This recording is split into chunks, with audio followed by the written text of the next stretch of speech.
Καλημέρα, σήμερα είναι 7 Ιουνίου του 2015.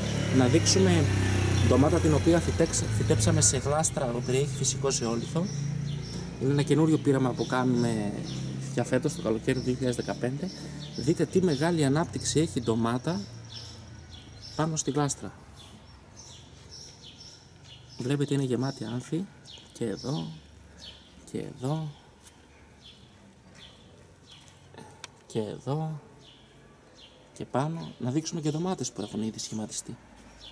Βλέπετε, ντομάτες και πιο μεγάλες και άλλα άνθη. Βλέπετε και από εδώ και από εδώ. Η ανάπτυξη της ντοματιάς είναι πάρα πολύ μεγάλη. Είναι γεμάτη άνθη και ήδη έχουν σχηματιστεί και 4-5 ντοματούλες. Να δείξουμε και από έξω. Έχει φτάσει και έξω από τον μπαλκόνι. Δείτε εδώ άνθη. Να δείξουμε και άλλο ένα ντοματάκι που έχει σχηματιστεί.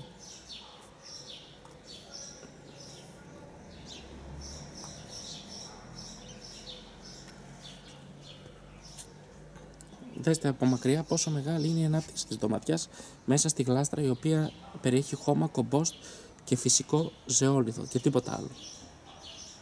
Θα παρακολουθούμε την εξέλιξη της ντοματιάς μας, να δούμε πόσες ντομάτες θα μας βγάλει, τι γεύση θα έχουν και γενικά την ανάπτυξη του φυτού μας. Θα δείξουμε και πάλι τις ντοματιές μας.